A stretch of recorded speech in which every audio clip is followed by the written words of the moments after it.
Dengan hati-hati, petugas berusaha mengevakuasi seorang pelajar yang terjebak di sela-sela tembok bangunan di kawasan Pulau Gadung, Jakarta Timur.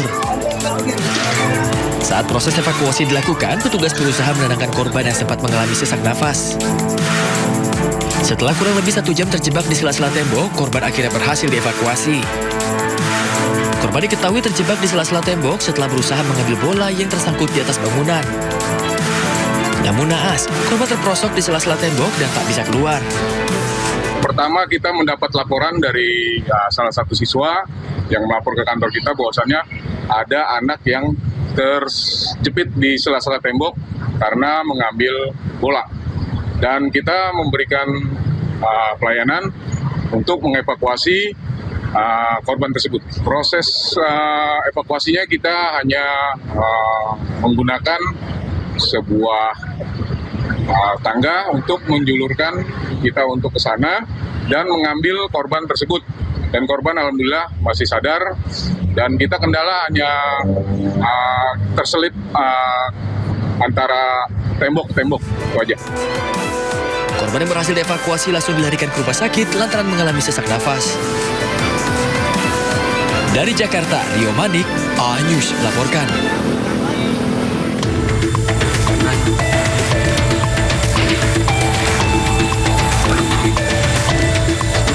Korban bernama Amir Pramilia, 26 tahun, warga asal Kabupaten Goa terjatuh saat mendaki bersama 2 rekannya hingga mengalami patah tulang pada kaki kirinya. Tim SAR gabungan yang menerima laporan langsung menuju lokasi dan memberikan pertolongan pertama dengan membidai kaki kiri korban. Korban dievakuasi menggunakan tandu menuruni jalur pendakian yang terjal dan beresiko. Proses evakuasi berlangsung cukup sulit karena medan pegunungan yang curam dan kondisi gelap pada malam hari. Pelan. Jangan hentak ya. Stop. Meski demikian, petugas berhasil membawa korban turun dengan selamat hingga tiba di posko. Satu korban yang mengalami patah kaki pada saat mendaki di Gunung Saukang, Kabupaten Maros. Dan setelah kami menerima informasi, kami memberangkatkan tim rescue sebanyak 9 orang menuju ke LKK. Dan setelah tiba, tim rescue dari kantor SAR Makassar bersama tim SAR gabungan menuju ke pos 5 dan melakukan evakuasi. Dan pada korban atas nama Amir, Lakis 26 tahun, berhasil dievakuasi dan dilanjutkan dievakuasi ke posko registrasi. Usai dievakuasi, korban kemudian diserahkan kepada tim medis Puskesmas Tompo Bulu untuk mendapatkan penanganan sebelum dirujuk ke rumah sakit di Kota Makassar. Dari Kabupaten Maros, Sulawesi Selatan, Wahyu Ruslan, A-News melaporkan.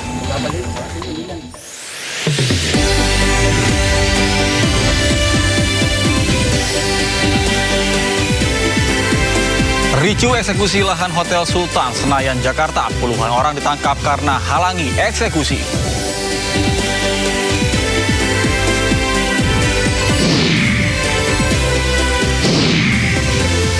Ex-Ketua Badan Eksekutif Mahasiswa Universitas Gajah Mada, Tio Adrianto, dilaporkan ke polisi atas dugaan penghinaan terhadap Presiden Prabowo Subianto.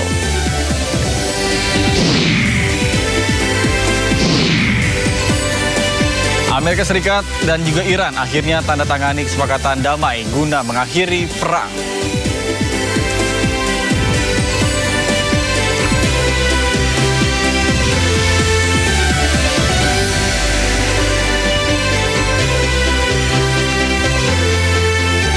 Halo pemirsa, eksekusi lahan Hotel Sultan di kawasan Senayan oleh pemerintah berlangsung ricuh. Sementara itu harga minyak dunia terpantau turun setelah Amerika Serikat dan Iran sepakat untuk damai. Bersama saya Nata Arman, Anda menyaksikan Sindo Sore selengkapnya. Pemirsa, Sindo Sore kita awali dengan informasi eksekusi lahan Hotel Sultan di kawasan Senayan oleh pemerintah berlangsung pada hari ini. Eksekusi berlangsung ricuh karena mendapatkan perlawanan dari massa.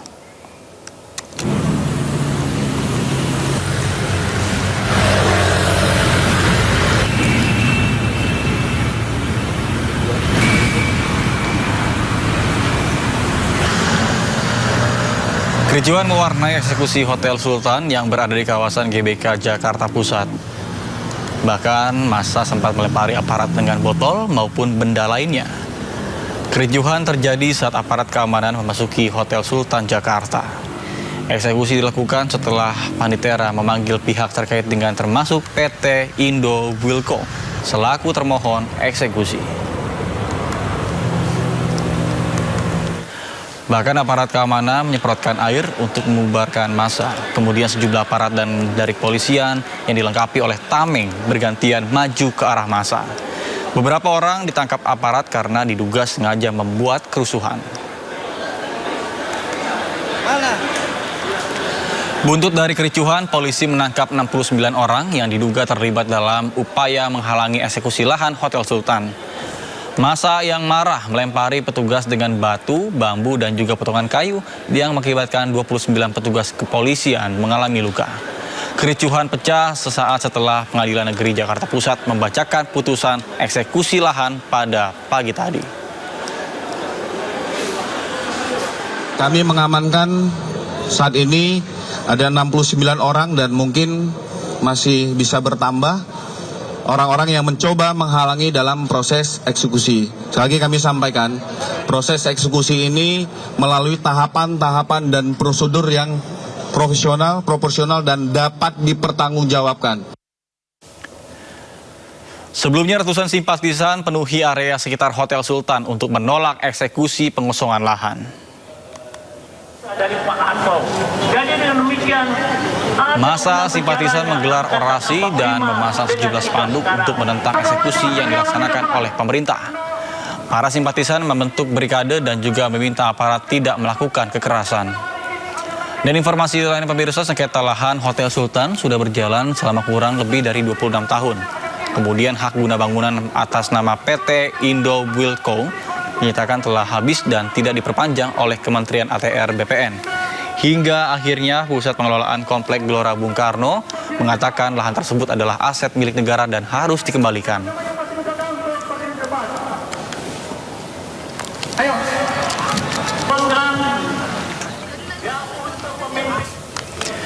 Pemirsa, Wamen Setnek Bambang Eko Suharyanto menyampaikan bahwa keputusan eksekusi pengosongan lahan ini merupakan perintah Presiden. Kemudian dirinya juga menegaskan bahwa aset negara harus dikembalikan. Beberapa tahun yang lalu masuk ke ranah hukum pengadilan. Jadi tanah ex Hotel Sultan ini merupakan aset negara yang dibebaskan oleh pemerintah sekitar tahun 1959 dalam rangka Asian Games keempat waktu itu. Kemudian dalam beberapa kesempatan Presiden Prabowo menyampaikan bahwa kita harus menarik aset-aset pemerintah, aset-aset negara yang selama ini dikuasai oleh pihak lain. Kemudian kita harus mengembalikan bahwa semua aset itu harus di bawah kontrol kita sendiri, pemerintah dan negara. Selama 50 tahun aset ini digunakan oleh PT Indo Wilco dengan banyak kejanggalan dalam prosesnya. Jadi bisa dikatakan bahwa Indo Wilco itu sudah punya privilege selama 50 tahun untuk menguasai aset ini. Ini aset yang strategis, yang kemudian Presiden juga menyampaikan bahwa nanti ketika dikembalikan kepada negara, aset ini harus dimanfaatkan oleh sebesar-besarnya untuk kemakmuran dan kesejahteraan rakyat. Informasi lainnya pemirsa, ratusan mahasiswa dari berbagai perguruan tinggi di Sulawesi Tenggara dan juga Jawa Timur menggelar aksi unjuk rasa. Bahkan massa menyuarakan sejumlah aspirasi terkait dengan perbaikan kondisi ekonomi hingga evaluasi program strategis nasional. teman-teman, teman-teman, teman-teman.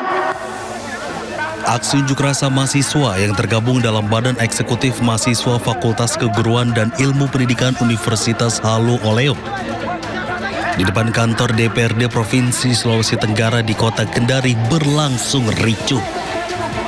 Aksi saling dorong pun tak terhindarkan antara mahasiswa dan petugas keamanan. Kericuhan terjadi saat masa aksi memasang masuk ke dalam kantor DPRD untuk menemui pimpinan Dewan. Namun upaya tersebut dihalangi petugas Satuan Polisi Pamong Praja yang berjaga di lokasi. Aksi ratusan mahasiswa dari berbagai universitas di Jawa Timur memadati Jalan Gubernur Suryo di depan Gedung Negara Gerahadi, Surabaya. Masa aksi bergantian menyampaikan orasi dan menuntut pemerintah melakukan perbaikan kondisi ekonomi yang dinilai memberatkan masyarakat. Aksi demo ini berlangsung dengan penjagaan ketat petugas kepolisian. Tim Liputan iNews melaporkan.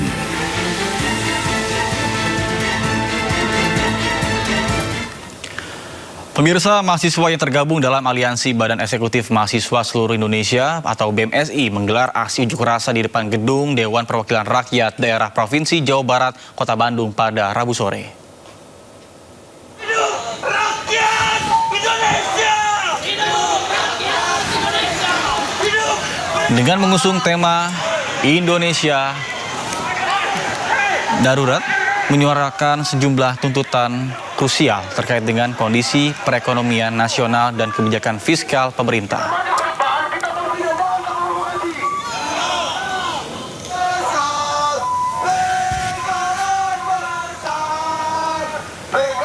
Sementara di Yogyakarta, sebanyak 500 orang mahasiswa dari Universitas Muhammadiyah Yogyakarta dan UIN Sunan Kalijaga Yogyakarta juga menggelar aksi unjuk rasa di titik 0 km. Dalam aksinya, mahasiswa menyampaikan tuntutan mereka kepada pemerintah. Salah satunya adalah penurunan harga bahan pangan.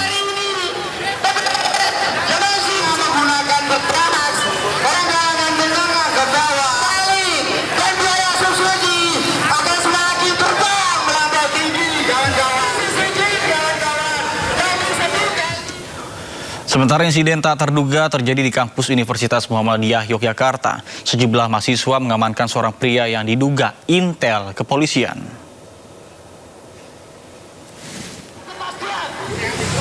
Beginilah suasana heboh di kampus UMY saat sejumlah mahasiswa mengamankan seorang pria yang mengaku dari aparat kepolisian. Bahkan mahasiswa UMY akhirnya mendengarkan penjelasan dari yang bersangkutan, di mana pria tersebut mengaku dari Polda Daerah Istimewa Yogyakarta dan telah meminta maaf kepada pihaknya.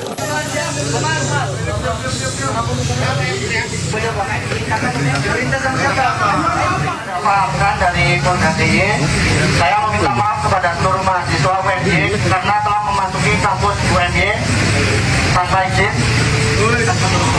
dan tanpa surat perintah. Dan saya tidak akan mengulangi perbuatan saya lagi. Setinggi-tingginya kepada seluruh adik-adik mahasiswa yang telah menyampaikan aspirasi secara tertib, aman dan damai. Terkait video yang beredar di media sosial, kami sampaikan bahwa pria yang ada dalam video tersebut adalah benar anggota Polda DIY dan merupakan petugas yang resmi terlibat dalam surat perintah pelayanan penyampaian pendapat di muka umum yang dilaksanakan pada hari ini di titik 0. Adapun kehadiran yang bersangkutan di lokasi adalah bagian dari pelaksanaan tugas dan murni dalam rangka mengawal keselamatan peserta aksi kembali ke kampusnya dalam keadaan aman dan selamat.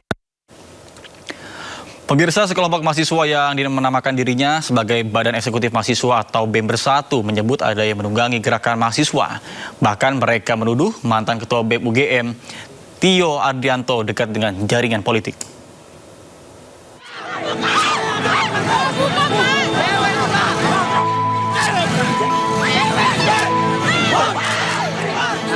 Sejumlah mahasiswa kerap menggelar aksi unjuk rasa selama beberapa hari terakhir. Unjuk rasa dilakukan di sejumlah wilayah di Indonesia dan menjadi sorotan. Sejumlah perwakilan mahasiswa yang menamakan dirinya BEM Bersatu buka suara. Mereka menyebut gerakan mahasiswa ini ada yang menunggangi. Kami melihat indikasi kuat keterlibatan aktor politik praktis dalam gerakan ini. Salah satu pimpinan aksi, Tio Ardianto, diduga memiliki kedekatan dengan jaringan politik tertentu. Mobil Fortuner yang digunakan diduga terdaftar atas nama Siti Nuraini, adik Letjen TNI Purnawirawan Setio Sularso yang merupakan besan Jenderal TNI Andika Perkasa, tokoh tim pemenangan Ganjar Pranowo pada Pilpres 2024. Ketua BEM UGM, Tio Ardianto, langsung membantahnya dan mengklarifikasi terkait mobil yang digunakan dirinya. Siapa yang tidak khawatir Mas Andri Yunus yang seperti itu saja disiram air keras? Apalagi kita yang berbulan-bulan teriak maling berkompetisi, berbulan-bulan teriak presiden inkompeten, presiden yang tidak menghargai ilmu pengetahuan. Saya tidak ngomong bahwa saya lebih keras dari Mas Andri Yunus, tidak. Tapi bahwa potensi itu terjadi kembali pada saya itu ada. Sehingga adalah hal yang sangat masuk akal ketika ada saudara yang bersimpati, berpihak untuk meminjamkan kendaraannya. Dan karena memang adanya cuma itu, kalau saya berkepentingan untuk pinjam sendiri, saya pasti akan pinjam yang lain. Sementara itu, rencananya mahasiswa akan terus berunjuk rasa. Tidak hanya di Jakarta, namun juga di sejumlah daerah lain. Mereka menuntut perbaikan ekonomi di Indonesia. Pemirsa, menariknya, pasca konferensi pers sekelompok mahasiswa yang dinamakan dirinya adalah BEM Bersatu, sejumlah badan mahasiswa di beberapa kampus membantah klaim keterwakilan mereka di konferensi. Yang pertama di media sosial Himasos Universitas Nasional. Kemudian diunggah surat resmi dengan berisikan Visip Universitas Nasional tegaskan tidak memiliki BEM fakultas, kemudian klarifikasi klaim jabatan dan konferensi pers Aliansi Mahasiswa BEM Fakultas Bersatu.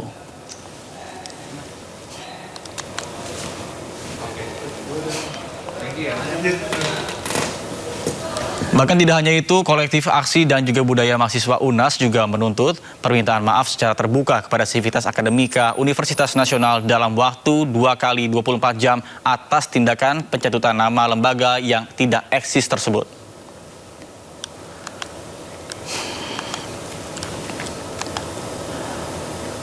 Ya, tidak hanya UNAS, pernyataan sikap resmi juga disampaikan BEM-KM Institut Setiami. Dalam rilis disampaikan ada dugaan penyalahgunaan nama BEM-KM Institut Setiami dalam press conference.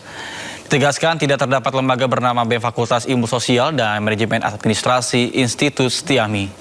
BEM-KM Setiami tidak pernah memberikan mandat atau penugasan kepada pihak bersangkutan hadir dan mewakili organisasi.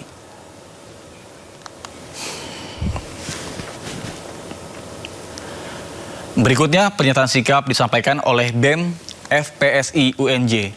Ditulis pernyataan sikap tentang pelanggaran etik mengatasnamakan BEM FPSI UNJ tanpa persetujuan. BEM FPSI tidak pernah memberikan persetujuan kepada pihak tersebut untuk mewakilkan dan menggunakan nama BEM FPSI UNJ.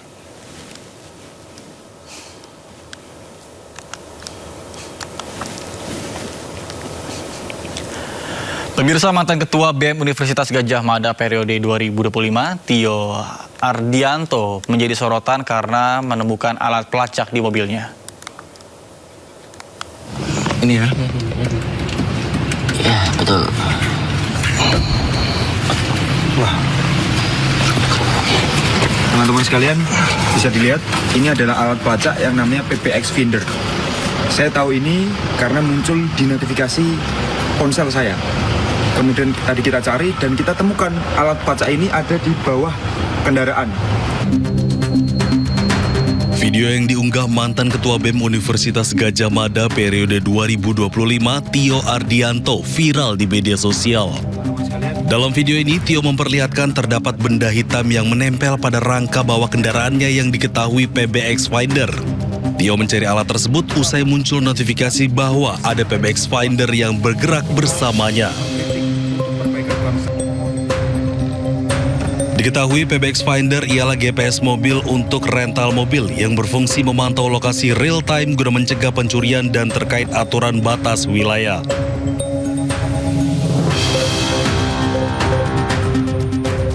PBX Finder merupakan perangkat wireless dengan ukuran kecil dan terkoneksi dengan Bluetooth ponsel.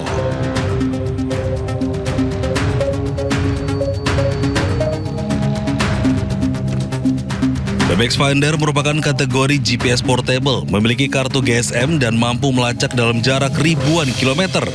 dengan deviasi atau ketidakakuratan jarak kurang lebih 5 hingga 20 meter. Alat ini dapat mengirimkan sinyal GPS selama terhubung dengan jaringan seluler atau satelit dan memiliki kekuatan baterai hingga 30 hari. Namun Tio tidak mengetahui siapa yang memasang alat pelacak ini. Meskipun terdeteksi oleh Bluetooth, tetapi Tio cukup kesulitan menemukan alat ini. Tio menduga pemasangan alat pelacak ini usai dirinya vokal menyuarakan kritik dan memimpin aksi demonstrasi bertajuk Gejayan Memanggil di Yogyakarta beberapa waktu lalu.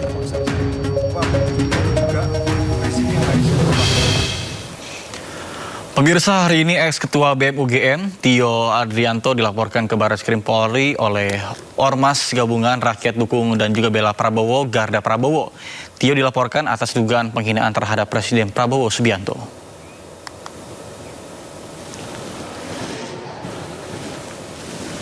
Organisasi masyarakat Garda Prabowo yang terdiri dari sejumlah advokat seperti Farhad Abbas dan Sunan Kalijaga melaporkan Tio ke Barreskrim Polri pada Kamis ini. Sebelumnya, Tio juga dilaporkan pengacara Firdaus Owibowo ke Polres Metro Tangerang Selatan.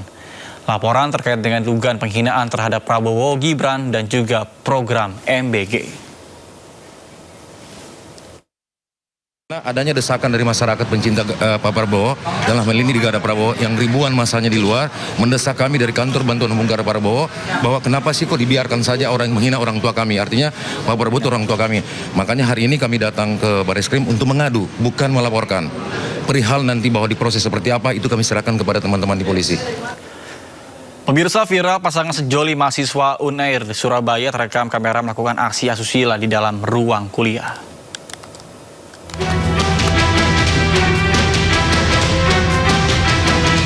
Viral, sepasang mahasiswa terekam kamera ponsel saat berbuat asusila di dalam kelas.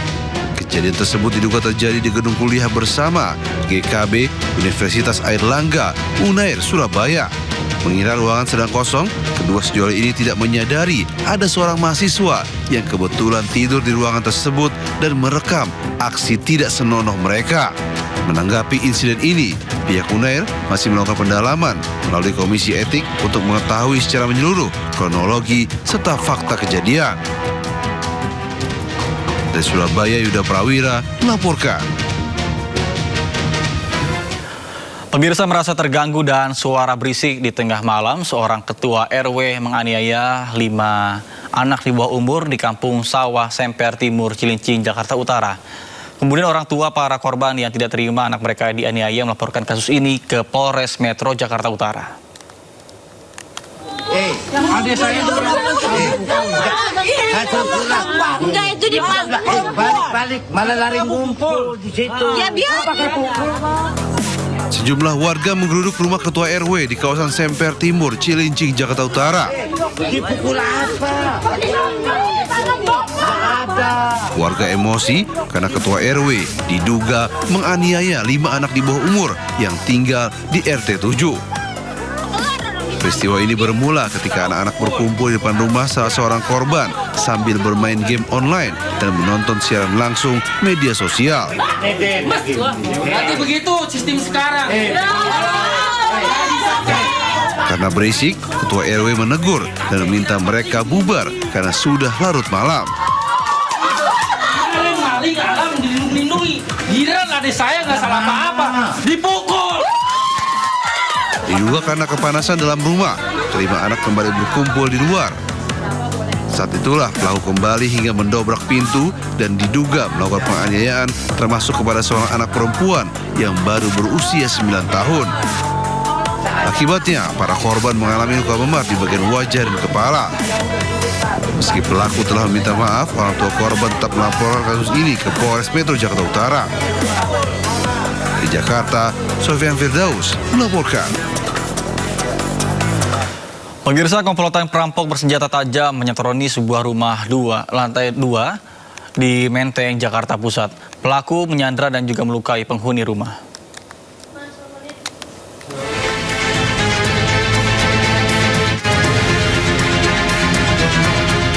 Petugas Satreskrim dan Identifikasi dari Polres Metro Jakarta Pusat olah TKP di sebuah rumah 2 lantai di kawasan Menteng. Rumah yang dihuni satu keluarga ini disatroni kelompok perampok bersenjata tajam. Diduga pelaku masuk dalam rumah melalui jendela di lantai 2 setelah memanjat tembok belakang. Pelaku menyandra dan tega melakui korban hingga terluka parah.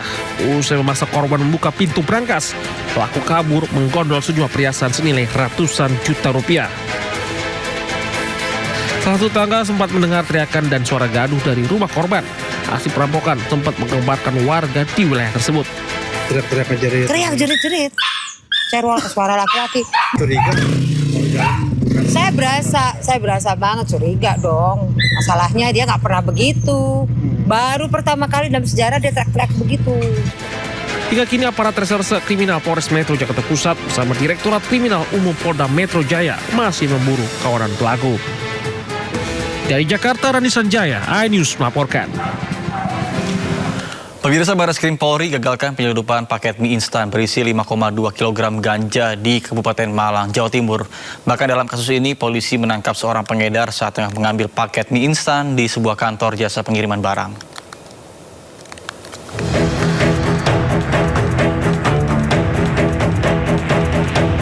Sugiono, warga kecamatan Singosari, Kabupaten Malang, Jawa Timur, dibekuk petugas kepolisian Direktorat Tindak Pidana Narkoba Barreskrim Polri saat tengah mengambil paket mie instan di sebuah kantor jasa pengiriman barang. Saat digeledah, paket mie instan yang diambil pelaku berisikan paket ganja kering seberat 5 kg. Polisi kembali menggeledah kediaman pelaku di Jalan Suropati, Kabupaten Malang, Jawa Timur dan menemukan 3 alat timbang dan 5 paket ganja seberat 577 gram. Dari hasil pemeriksaan, paket ganja kering ini dikirim oleh seorang pengedar dari wilayah Pekanbaru Riau. Sementara itu dari hasil interogasi, pelaku sudah 4 kali menerima kiriman ganja dengan total lebih dari 59 kg. Petugas berhasil mengamankan seorang kurir berinisial S beserta barang bukti ganja seberat 5 kg. Hasil pengembangan dari rumah tersangka kembali ditemukan ganja dan alat pendukung peredaran narkotika. Berdasarkan hasil interogasi, tersangka mengaku telah menerima dan mengedarkan narkotika melalui jasa ekspedisi sebanyak 20 kali sejak September 2025 dengan total 59 kg ganja, 350 gram sabu, 200 butir ekstasi, dan 10 butir Happy Five. Untuk proses hukum, pelaku beserta barang bukti dibawa ke Barreskrim Polri Jakarta. Dari Jakarta dan Malang, Jawa Timur, Den Helmi Sajembati, iNews melaporkan. Pemirsa, seorang oknum pegawai pemerintah dengan perjanjian kerja di lingkungan Pemprov Kepulauan Riau ditangkap polisi karena diduga terlibat jaringan peredaran narkotika jenis ganja.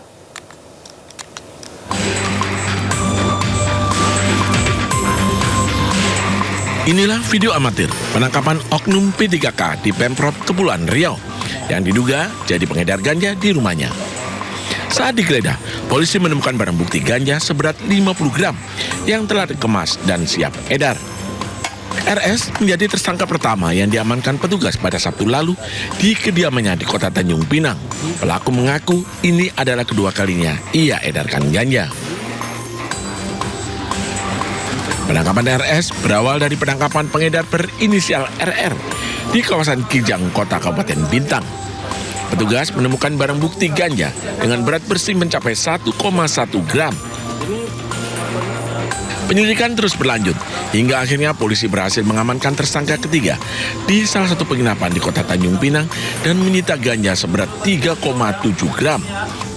Dari penangkapan ketiga tersangka, total polisi berhasil menyita 4,8 kg ganja. Dari tangan RS, kami menemukan 25 paket narkotika ganja dengan berat bersih 50,82 gram. Yang mana RS ini juga statusnya adalah sebagai P3K di salah satu dinas di Provinsi Tanjung Pinang, Pemprov Tanjung Pinang.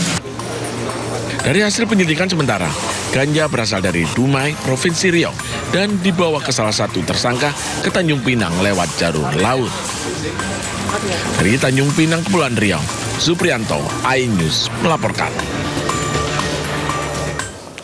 Pemirsa, harga minyak dunia terpantau turun setelah Amerika Serikat dan Iran sepakat untuk damai. Informasinya kami hadirkan sesaat lagi, tetap bersama kami di Sindo Sore.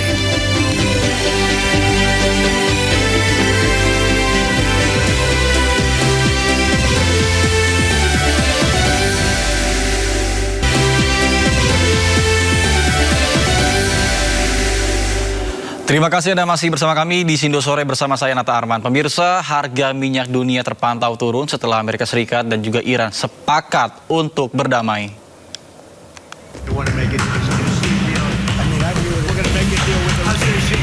Presiden Amerika Serikat Donald Trump dan Wakil Menteri Luar Negeri Iran umumkan mereka mencapai kesepakatan awal untuk akhiri konflik serta rencana dibuka kembali Selat Hormuz. Mengutip dari Trading Economics, harga minyak mentah West Texas Intermediate WTI di level 80,52 dolar Amerika Serikat per baler menurun menjadi 8,18% dalam sepekan. Meskipun demikian, anjloknya minyak dunia tidak membuat harga BBM di dalam negeri langsung mengalami penurunan. Bahkan sebelumnya Selat Hormuz menjadi jalur distribusi sekitar 20% pasokan minyak dunia sebelum pecahnya konflik pada akhir Februari yang lalu.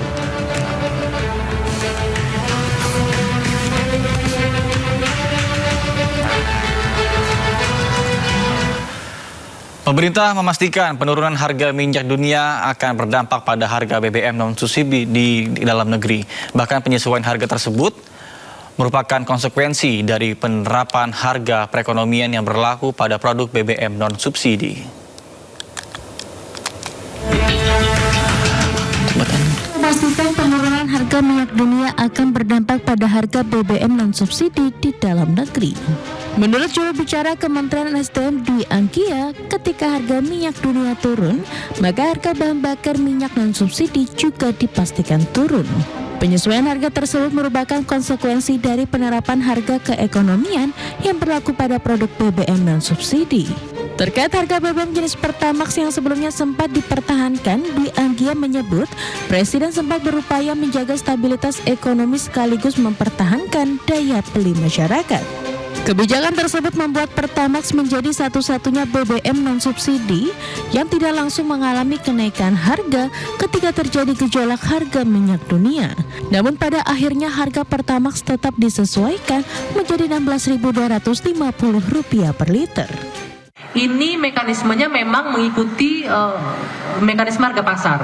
Minyak mentah dunia berapa harganya, apakah naik atau turun. Nah, mau tidak mau BBM non subsidi ini harus mengikuti itu, mengikuti sesuai dengan harga keekonomiannya, walaupun tetap ada aturannya. Seperti diketahui, harga BBM non subsidi jenis Pertamax mengalami penyesuaian per 10 Juni 2026.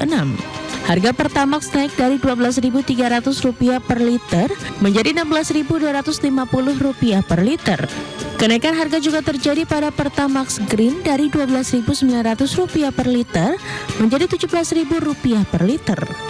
Dari Jakarta, tim liputan IDX Channel. Dan pemirsa, untuk membahas apakah mungkin Pertamax akan turun seiring turunnya harga minyak dunia, kita akan membahasnya bersama dengan pengamat ekonomi energi UGM. Ada Bung Fahmi Radi. Baik, selamat sore Pak Fahmi. Selamat sore Pak Fahmi, apakah bisa mendengar suara saya? Selamat sore, sangat baik sekali suaranya. Oke, baik, langsung saja Pak. Ini kan pemerintah memastikan bahwa penurunan harga minyak dunia akan berdampak terhadap harga BBM non-subsidi di dalam negeri. Nah, apakah artinya BBM kita ini akan ikut turun atau seperti apa? Jadi, pertama termasuk salah satu BBM yang penetapan harganya itu tergantung dengan harga keekonomian itu ya. Artinya variabel yang menentukan itu harga minyak dunia. Pada saat harga minyak dunia tinggi, maka kemudian pertama itu dinaikkan itu ya. Itu terjadi beberapa waktu yang lalu, yang saat itu harga minyak dunia itu masih di atas 100 itu ya, per barrel. Tapi sekarang ini sudah terjadi penurunan yang cukup signifikan itu ya, mencapai sekitar 80,4 US dollar per barrel gitu ya. Maka sesungguhnya pemerintah juga harus konsekuen itu ya, untuk menurunkan harga BBM non subsidi tadi, terutama adalah Pertamax tadi, karena dengan penurunan harga Pertamax itu dapat menaikkan daya beli masyarakat, khususnya kelas menengah ke atas gitu ya. Kalau tidak, maka kelas menengah atas ini daya belinya akan semakin turun, dan ini akan mengganggu juga pertumbuhan ekonomi di Indonesia itu, Mas. Oke, baik, dengan hal tersebut mekanisme sesungguhnya dari BBM khususnya non-subsidi ini atau Pertamax, apakah murni ini sistemnya adalah bisnis? Artinya semuanya tergantung bagaimana terkait dengan ketersediaan minyak di negara kita. Ya, saya kira dari pasokan. Mohon maaf Pak, bisa diulang karena terkendala sinyal. Pemerintah kan sudah menempuh beberapa upaya gitu ya, khususnya misalnya. Jadi kalau pasokan itu sampai sekarang aman itu ya, sehingga sekarang sangat tergantung dari harga. Yap. Baik Pak Fahmi, mungkin bisa diulang kembali karena tadi ada permasalahan di mikrofon, terputus-putus. Dengan baik suaranya? Masih terputus Pak. Masih terputus Pak. Ya, jadi kalau dari pasokan, pindah tempat dulu ya, tunggu sebentar. Supaya sinyalnya terdengar.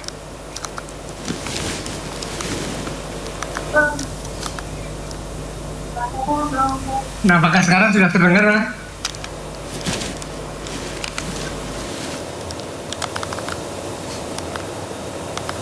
Baik, sudah terdengar Pak. Halo? Ya, jadi kalau pasokan itu ya sampai sekarang kan aman, pemerintah kan menempuh juga misalnya upaya menghubungi Rusia gitu ya untuk pasokan tadi, sehingga sekarang sangat tergantung dari harga minyak dunia tadi.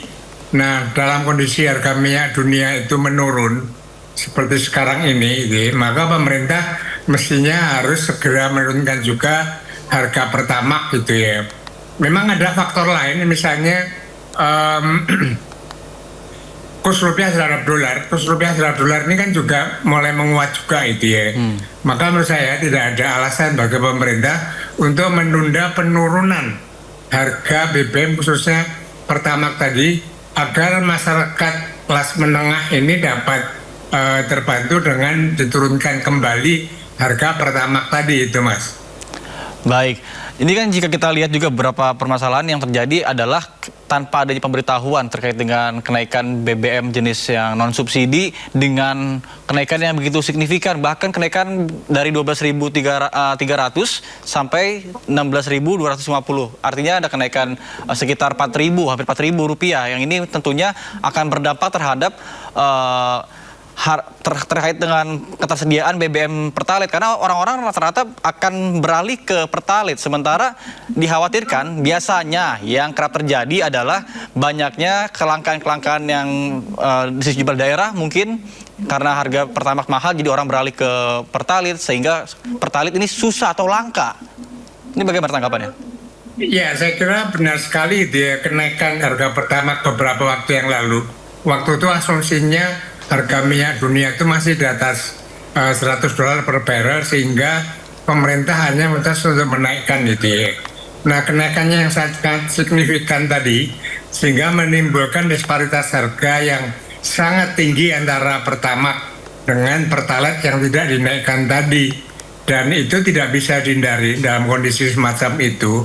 Maka konsumen sebagai besar konsumen tadi barangkali sekitar 50% dia akan migrasi ke Pertalite tadi. Nah, dampaknya kemudian beban subsidi untuk Pertalite akan meningkat. Kemudian yang cukup membahayakan juga adalah kuota dari Pertalite itu akan jebol gitu ya.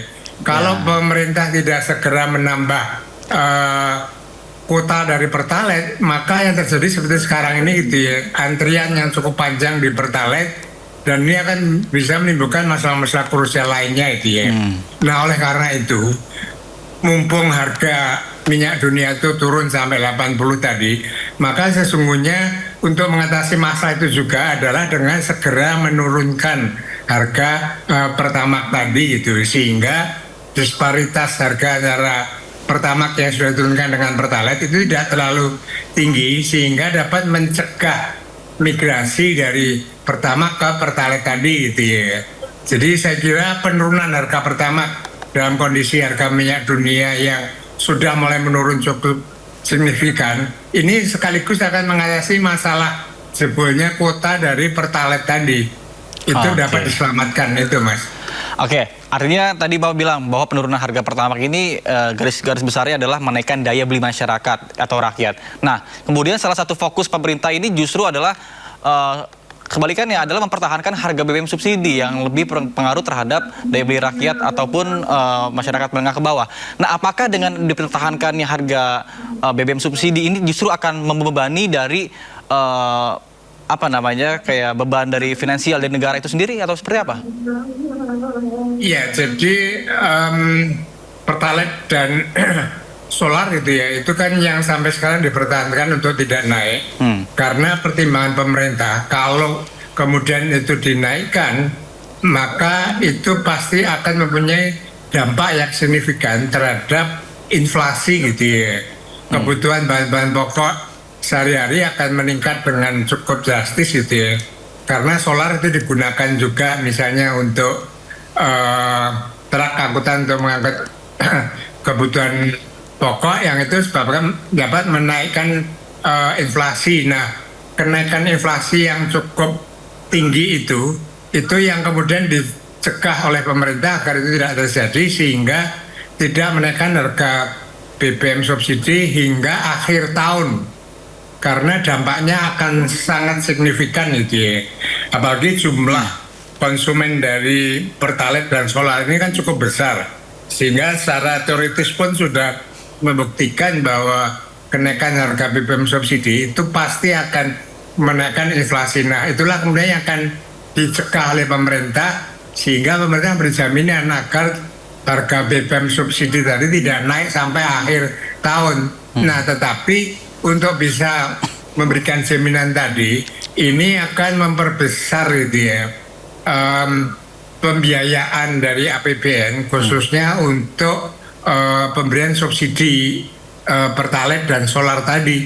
Ini dalam jumlah yang besar juga dan ini juga akan membahayakan juga bagi fiskal gitu ya. Kalau tidak ada relokasi anggaran-anggaran yang lainnya untuk tetap mempertahankan harga BBM subsidi, ini juga barangkali fiskalnya akan cukup riskan, cukup bahaya gitu ya untuk bisa dipertahankan itu, Mas.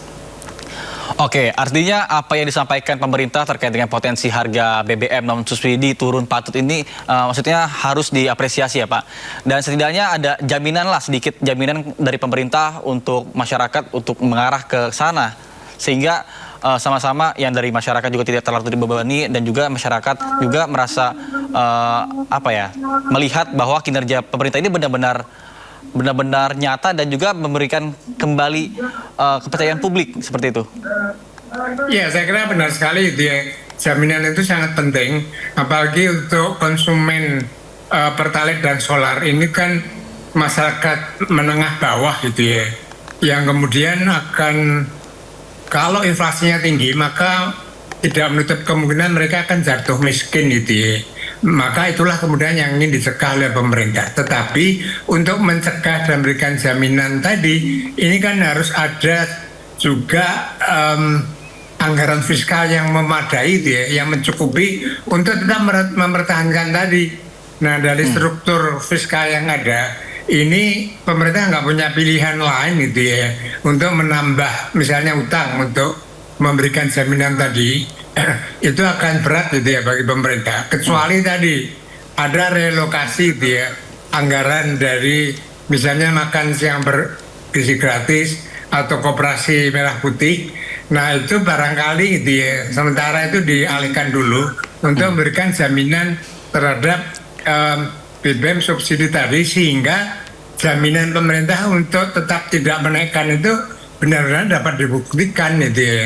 Sebab kalau tidak ada relokasi dari anggaran APBN yang lainnya, saya khawatir pemerintah nggak akan sanggup juga untuk tetap memberikan subsidi sehingga Pertalite dan solar tidak naik itu, Mas. Baik, ditahan dulu Pak. Kita akan simak lagi pernyataan dari juru bicara Kementerian SDM yang menyebut jika harga minyak dunia turun bisa dipastikan harga BBM non subsidi juga akan ikut turun. Ini Ini mekanismenya memang mengikuti mekanisme harga pasar. Minyak mentah dunia berapa harganya, apakah naik atau turun. Nah, mau tidak mau BBM non subsidi ini harus mengikuti itu, mengikuti sesuai dengan harga keekonomiannya, walaupun tetap ada aturannya. Oke, baik Pak Fahmi, mungkin ini pertanyaan terakhir dari saya. Ini jika memang ada penurunan dari harga BBM non subsidi secara realistis, kira-kira berapa persen? Atau jadi berapa ribu yang sebelumnya 16.300 jadi berapa belas ribu? Apakah mungkin kembali ke harga semula 12.300? Ya, yang pertama pemerintah harus konsisten dulu ya, konsekuen dengan penerapan harga minyak BBM non subsidi tadi.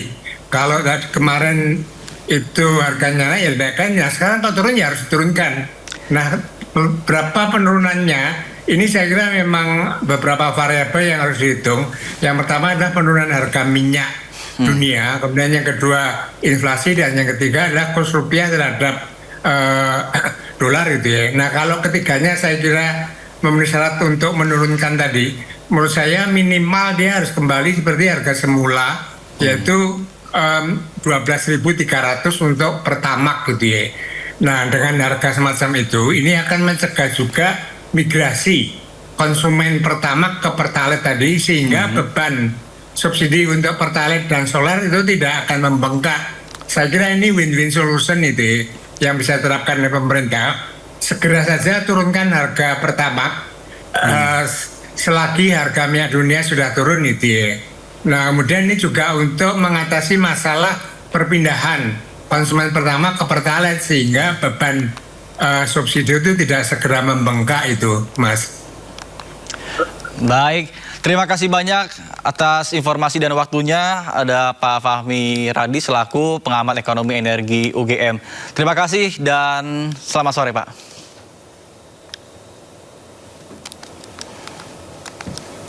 Pemirsa, Sindo Sore akan segera kembali, tetaplah bersama kami.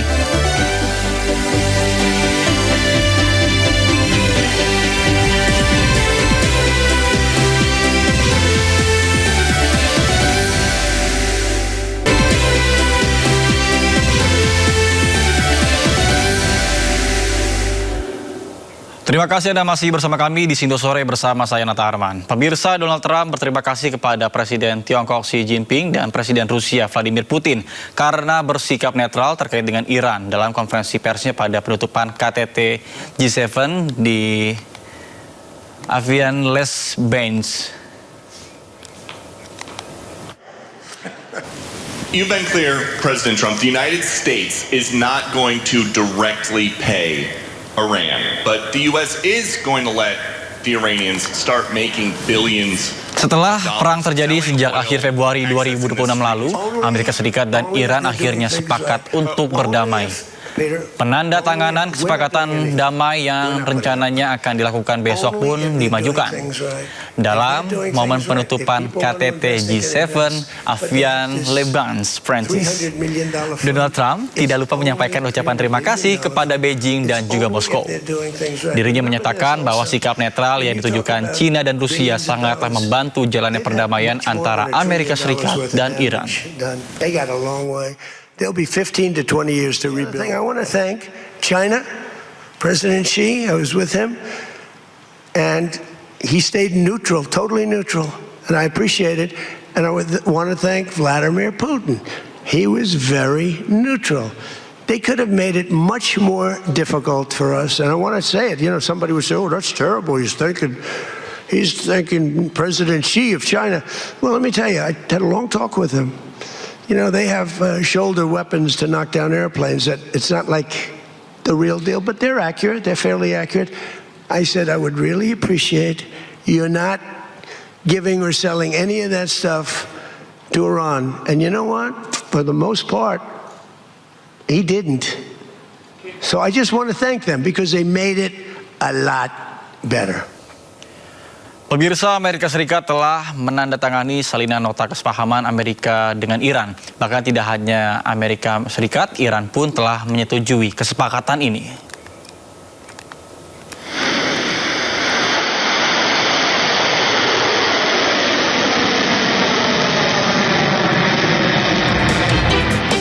Setelah perang yang terjadi sejak akhir Februari 2026 lalu, Amerika Serikat dan Iran akhirnya sepakat damai. Penandatanganan kesepakatan damai yang rencananya akan dilakukan besok pun dimajukan. Penandatanganan kesepakatan dilakukan di tempat berbeda. Presiden Amerika Serikat Donald Trump menandatanganinya di sela KTT G7 yang digelar di Jenewa, Swiss. Trump didampingi oleh Presiden Prancis Emmanuel Macron. Usai ditandatangani, berkas dikirim via online untuk ditandatangani oleh perwakilan Iran. Hadir pula dalam acara ini Menteri Perang Amerika Serikat Peter Hughes. Usai menandatangani, Trump bersama istrinya Melania kembali ke hotel mereka. Kepada media, Trump memastikan kesepakatan damai sudah ditandatangani. Mr. President, please, just one question for French TV and the Iran deal. Just one question, please. You signed the deal? You signed the deal? You signed? Usai penandatanganan kesepakatan damai, kapal-kapal melintas Selat Hormuz dengan bebas. Harga minyak dunia pun turun, kini berada di bawah $80 per barel. Level terendah sejak konflik Amerika Serikat-Iran dimulai. Pemirsa, Iran juga mengaku sudah menandatangani kesepakatan damai dengan Amerika Serikat. Bahkan Iran menyebut pembahasan lanjutan akan dilanjutkan dalam 90 hari ke depan.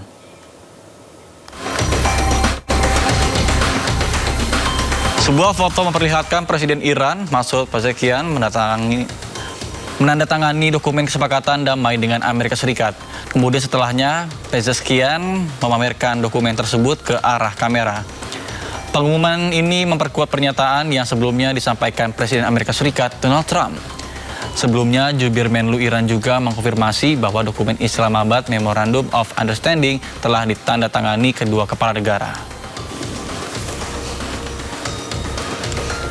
اگر بخوایم اصل متن رو در نظر بگیریم خب از الان به محض امضا شروع میشه از امروز شروع میشه خب طرفین میتونن بگن که خب از جمعه اگر قرار باشد جلسه تشکیل بشه که عرض کردم خب داره روش بحث میشه جلسه جمعه قطعی بود تا یکی دو ساعت قبل ولی بعد که تصمیم بر این شد رؤسای جمهور دو کشور این رو امضا بکنن قاعدتاً در مورد اون تصمیم هم باید مجدداً تعامل بشه ولی از لحاظ متن به محض امضا فاز بعدی شروع میشه میتونن توافق بکنن که این فاز بعدی حالا از روز جمعه باشه ولی طبق متن فکر میکنم همه چیز روشن هست. Amerika Serikat mulai membuka blokadenya di perairan Oman menyusul tercapainya kesepakatan damai. Selat Hormuz bisa dilintasi oleh siapapun, namun ada biaya layanan yang akan dipungut oleh Iran.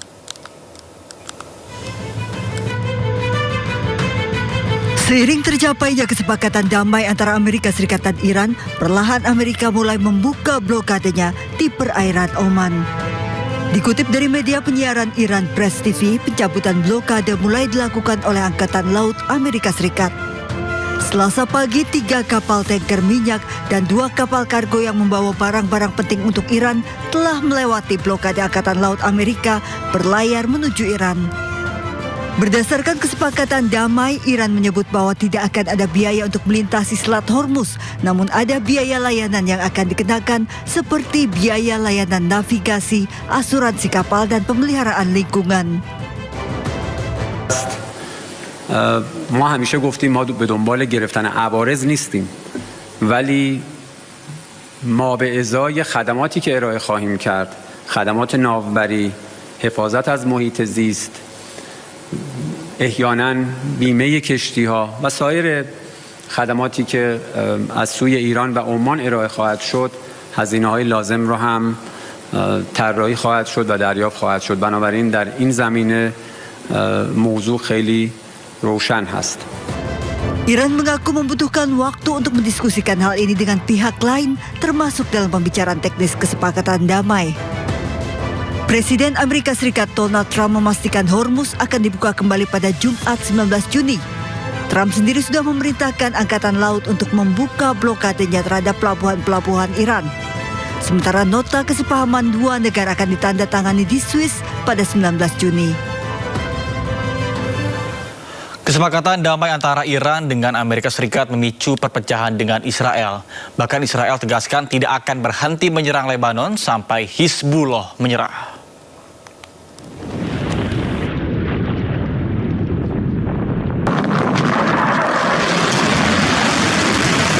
Perang antara Israel, Amerika Serikat, dan Iran memasuki tahap akhir.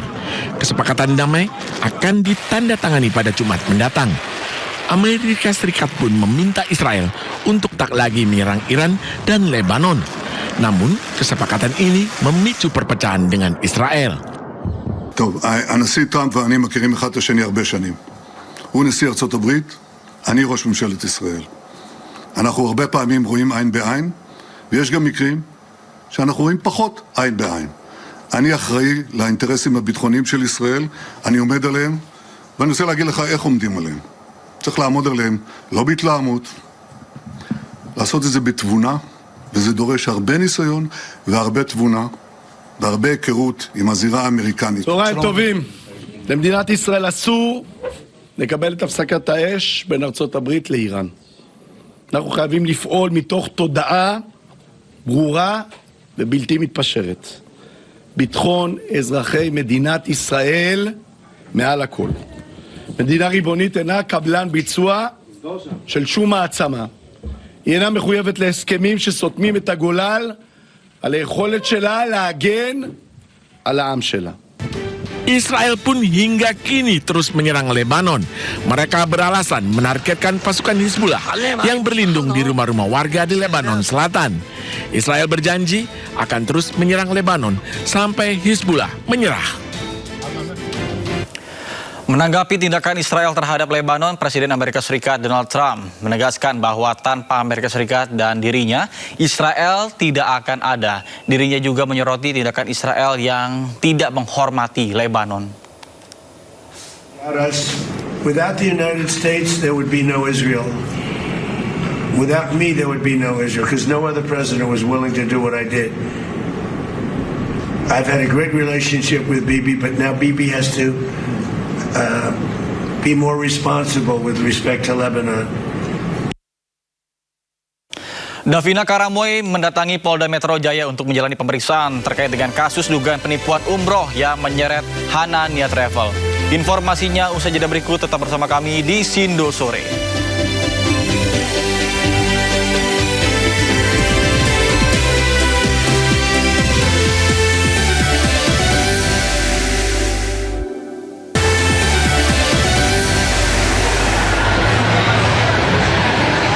Selamat sore pemirsa, saat ini saya sedang berada di Jakarta Fair, yang mana memang Jakarta Fair tahun ini telah kembali dibuka kurang lebih selama 1 minggu. Dan Jakarta Fair ini memang identik dengan wisata belanja begitu ya bagi para pengunjung. Dan saat ini saya salah satunya berada di Hall D yang merupakan pusat elektronik belanja begitu bagi masyarakat. Tepatnya saat ini saya lagi berada di booth Autotech dan saya saat ini mau coba berbincang dengan salah satu pengunjung yang ada di booth Autotech. Selamat sore, Pak. Sore. Ya, Bapak boleh diperkenalkan dengan Bapak siapa? Saya Yudi. Ya, Bapak kalau boleh tahu asalnya dari mana nih? Saya dari Kemang, Jakarta Selatan. Ya, hari ini tujuannya ke PRJ mau ngapain, Pak? Jadi saya lagi cari-cari TV. Ya, soalnya TV di rumah lagi rusak. Iya, alhamdulillah udah dapet, udah beli, tinggal diambil nanti. Berarti suka nonton TV nih ya, Pak? Oh iya, apalagi berita. Saya sering nonton berita. Iya. Oke Pak, kalau gitu hari ini kan juga kesempatan lewat di booth-nya Autotech Sindo News. Mungkin Bapak ada yang dicari atau penasaran gitu Pak? Iya, saya tadi pas selesai beli TV lihat-lihat ada booth iNews ya. Saya sering nonton iNews terutama berita ya. apalagi berita masalah perang antara Iran dan Amerika itu saya sering lihat di iNews, update terus kayaknya di situ. Oke, siap Bapak. Kalau gitu TV-nya udah ketemu ya Pak? Mantap. Kalau gitu bisa nonton TV lagi. Selamat berlibur ya Pak di PRJ. Ya pemirsa, itu dia tadi perbincangan saya dengan salah satu pengunjung yang memang sedang berada di Hall D mencari alat elektronik atau barang elektronik. Dan pemirsa, booth Autotech ini sendiri merupakan kolaborasi antara iNews Media Group dan Sindo Group yang nantinya juga salah satunya akan menyediakan podcast secara langsung. Dan berita yang dibawakan itu bisa berupa tren dan teknologi kendaraan, kemudian gaya hidup dan komunitas. Dan untuk podcast terdekat, jadwalnya itu bisa disaksikan besok, yang kurang lebih jadwalnya akan membahas seputar komunitas motor listrik, begitu pemirsa. Dan memang pengunjung di Jakarta Fair ini sudah banyak sekali, walaupun hari ini weekdays begitu. Tadi saya sudah sampai di sini dari pukul 3 dan memang antrian masuknya cukup padat, dan memang keseruan di Jakarta Fair ini tidak bisa dilewatkan ya. Setiap tahun memang selalu ramai. Sementara itu saya kembalikan ke Nata yang ada di studio. Baik, terima kasih Indira melaporkan langsung dari PRJ. Dan kita langsung ke informasi berikutnya pemirsa. Davina Karamoy mendatangi Polda Metro Jaya untuk menjalani pemeriksaan terkait dengan kasus dugaan penipuan umroh yang menyeret Hanania Travel. Davina ini hari ini jadi saksi atau gimana? Iya, jadi saksi. Inilah Davina yang tiba didampingi kuasa hukum serta sang adik laki-lakinya. Saat tiba di lokasi, Davina tak banyak memberikan komentar ke awak media dan hanya melemparkan senyum. Namun Davina mengangguk saat dipastikan kehadirannya untuk menjalani pemeriksaan sebagai saksi. Siap bicara nanti. Sementara itu persoalan dugaan penipuan perjalanan ibadah umroh Hanania Travel juga dibahas dalam rapat dengar pendapat dan juga rapat dengar pendapat umum Komisi 3 DPR RI bersama dengan perwakilan korban dan Ditkrimum Polda Metro Jaya. Sejumlah wakil rakyat meminta ada prioritas para jemaah yang menjadi korban harus mendapatkan pemulihan atas kerugian yang dialami. DPR meminta ada pengusutan tuntas bahkan hingga kemungkinan tersangka baru.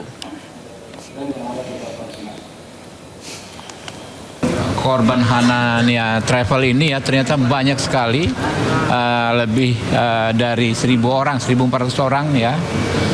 Kerugiannya sementara itu dana yang ada dihitung ya sekitar 90 miliar. Satu ya, kita pengen ini semua pelaku ya segera ditetapkan sebagai tersangka. Ada tadi katanya komisaris. Komisaris itu kan pejabat, salah satu jabatan yang aktif dalam korporasi ya, yang seharusnya juga dimintai pertanggungjawaban. Nah, sampai saat ini komisaris atas nama kalau nggak salah Anissa belum ditetapkan sebagai tersangka. Ya, kita ya sangat merekomendasikan menurut kami kasat mata orang ini sangat layak ditetapkan sebagai tersangka. Karena apa? Tindak pidana ini tindak pidana white collar crime yang sangat rawan terhadap penghilangan barang bukti. Ya, apakah itu dokumen, apakah itu rekening, apakah itu uang, dan sangat rentan dengan pengkondisian saksi-saksi. Nah, karena itu memang mau nggak mau ya harus ditetapkan sebagai tersangka. Ya, menurut kami ya penyidik harus menggelar perkara ini segera, lalu ada penetapan tersangka dan penahanan. Informasi lainnya pemirsa, DPR RI menolak permintaan tambahan anggaran hingga 492,9 miliar rupiah dari Menteri HAM Natalius Pigai. DPR menegaskan permintaan anggaran semena-mena seolah tidak mencerminkan pertanggungjawaban moral. Mana pertanggungjawaban moral kita? Anda mengajukan beberapa menit sebelum pembahasan dan kami harus menyetujui ratusan miliar seperti ini. Saya setuju yang tadi, saya apresiasi persetujuan atas TUSI, tapi kalau yang dukungan manajemen jangan sampai semuanya tidak disetujui. Saya suka-sukanya aja lah. Kalau boleh sebagian kecil lah, boleh lah. Sebagian kecil Dukman bisa ditambah nggak Pak? Alokasi anggaran maupun program dan kerangka anggaran yang disusun itu harus sinkron dengan proses penugasan dari kementerian lembaga. Itu yang paling penting, karena dari situlah kementerian menyusun anggaran. Nah, kalau kementerian menyusun anggaran itu berbanding terbalik dengan penugasan Perpres, itu nggak bakalan jalan. Yang ada alasan tiap tahun kita tambah anggaran, tapi tidak efisien. Realisasi yang antara yang kita butuh output dan outcome-nya tidak ada itu. Nah, makanya inilah yang harus dipahami. Kita tidak butuh tambahan kantor. Ya, mitra kita kementerian ini pas saja tidak ada kantor, dia sinkron dengan Kementerian Hukum bisa pakai gedung yang sama. Itu rumasan pun dipakai jadi kanwil kalau di Papua itu. Jadi saya pikir bukan masalah tambah kantor, tapi bagaimana kinerja, target kinerja dengan personil dan SDM yang kita miliki, itulah yang kita butuh.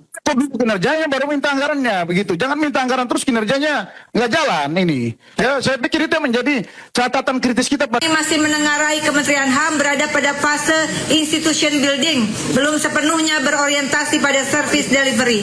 Akibatnya, usulan tambahan anggaran belum mencerminkan prioritas fungsi inti kementerian, terutama pelayanan pengaduan HAM, perlindungan dan pemulihan korban, serta penilaian kepatuhan HAM yang justru menjadi ukuran keberhasilan Kementerian HAM di mata masyarakat. Atas pandangan tersebut, kami berpandangan bahwa sebelum prioritas alokasi anggaran diperbaiki dan lebih berpihak pada fungsi substansi pelayanan HAM, usulan tambahan anggaran sebesar 492,9 miliar belum dapat kami setujui. Terima kasih.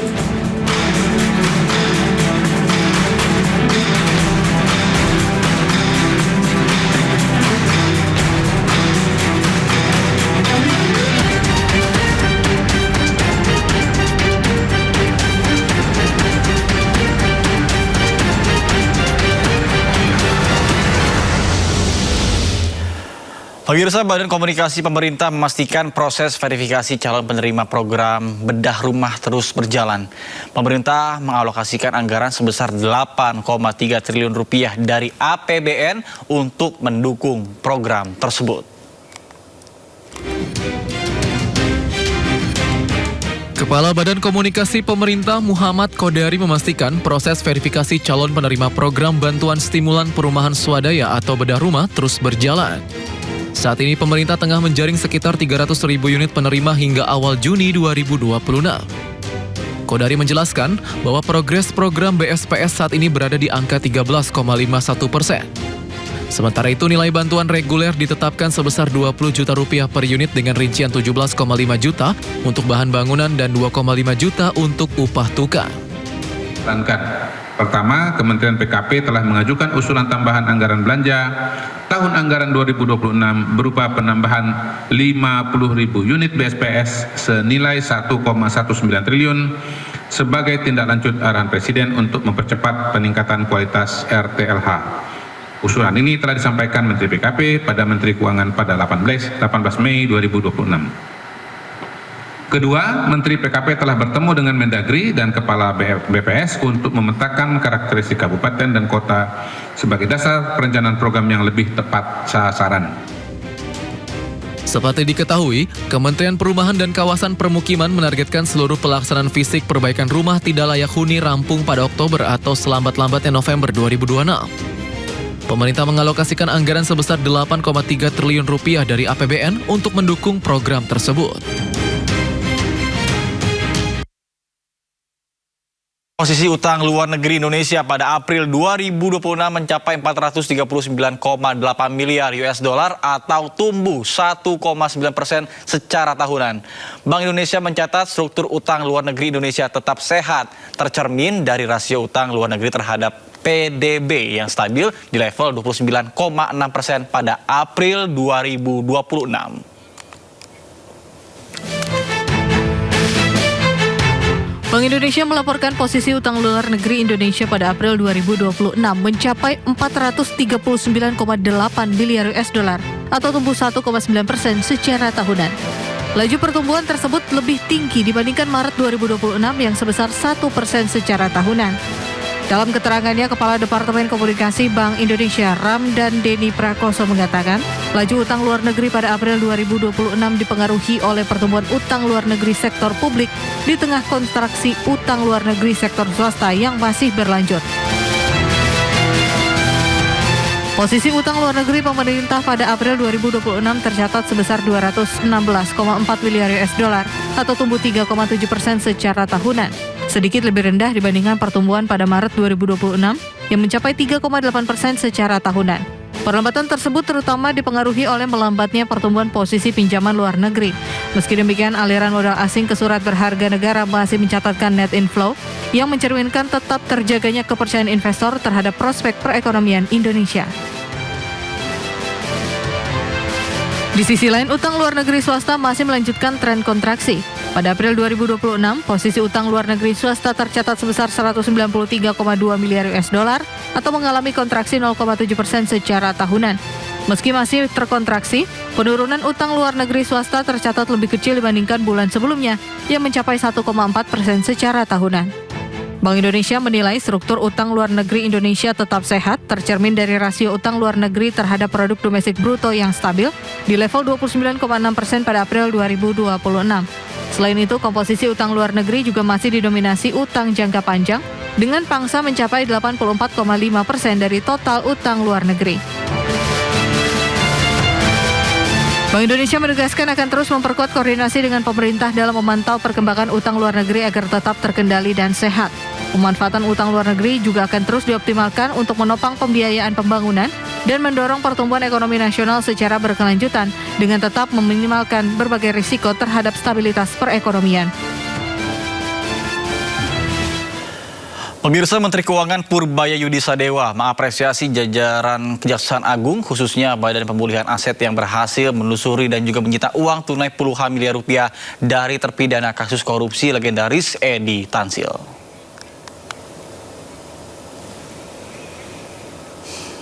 Menurut Purbaya, pencapaian ini merupakan pesan kuat dari pemerintah bahwa negara tidak akan pernah berhenti mengejar para pelaku kejahatan keuangan dan tidak peduli seberapa lama waktu telah berlalu.